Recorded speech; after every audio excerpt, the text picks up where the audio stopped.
ప్రభుత్వ సంస్థలకు పన్ను వసూళ్లంటే ప్రాణం. ఎక్కడ ట్యాక్స్ వేస్తే ఖజానా నిండుతుందో వాటికి బాగా తెలుసు. ఈ విషయంలో జిహెచ్ఎంసీని మించిన వాళ్లు లేరు.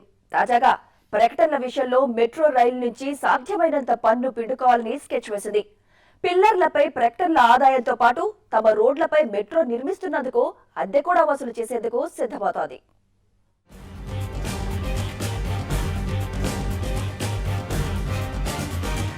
గత కొన్నాళ్లుగా జీహెచ్ఎంసీ మెట్రో రైల్ మధ్య పనుల పోరు నడుస్తోంది. ట్యాక్స్ల పేరుతో మెట్రో నుంచి సాధ్యమైనంత మేర పిండుకోవాలని నగరపాలక సంస్థ భావిస్తోంది. ప్రజల కోసమే మెట్రో రైల్ కాబట్టి తమకు పన్ను తగ్గింపు ఇవ్వాలని మెట్రో కోరుతోంది. దీంతో ఈ రెండు సంస్థల మధ్య ప్రకటనలపై పన్నుల విషయంలో రాజకీయం నడుస్తోంది. అయితే మెట్రో రైల్ విజ్ఞప్తులకు జీహెచ్ఎంసీ ఏమాత్రం పట్టించుకోవడం లేదు. ఎలాంటి పన్ను మినహాయింపు ఇచ్చే ప్రసక్తే లేదని తేల్చి చెప్పింది. మెట్రో స్టేషన్లు, పిల్లర్లు, భవనాలపై యాడ్స్ ఏర్పాటు చేస్తే అద్దె చెల్లించాల్సిందేనంటూ కమిషనర్ సోమేష్ కుమార్ స్పష్టం చేశారు. అంతేకాకుండా బల్దియాకు చెందిన రోడ్లపై మెట్రో పిల్లర్లు నిర్మించినందున అవసరమైతే అద్దె కూడా వసూలు చేస్తామంటోంది జీహెచ్ఎంసీ. ఇందుకు ఢిల్లీ మెట్రోనే ఆదర్శంగా తీసుకుంటోంది. ఢిల్లీలో మెట్రోకు వచ్చిన ప్రకటనల ఆదాయంలో అక్కడి నగరపాలక సంస్థ 25% వాటా తీసుకుంటోంది.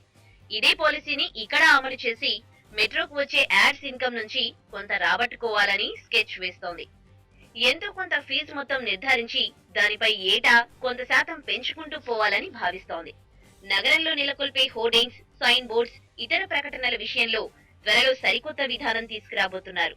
ప్రాంతాల వారీగా రద్దీని బట్టి ప్రకటనల పన్నులు విధించబోతున్నారు. పంజాగుట్ట, అమీర్పేట్, ఆబిడ్స్, కోఠి, జూబ్లీ హిల్స్, బంజారా హిల్స్, దిల్సుఖ్ నగర్, కూకట్పల్లి లాంటి రద్దీ ప్రాంతాల్లో భారీ మొత్తంలో ప్రకటనల ఫీజు వసూలు చేయనున్నారు. పనిగా మెట్రో రూట్ ను ప్రత్యేక కారిడార్ గా పరిగణించి ట్యాక్స్ పెంచాలని, మెట్రో పిల్లర్లపై యాడ్స్ కు ప్రత్యేకంగా పన్ను విధించాలనేది జీహెచ్ఎంసీ ప్లాన్. బల్దియా ఆదాయం పెంచుకోవడానికి ఈ మేరకు త్వరలో మార్గదర్శకాలు విడుదల చేయనుంది జీహెచ్ఎంసీ. దీనిపై మెట్రో ఏ విధంగా స్పందిస్తుందో చూడాలి.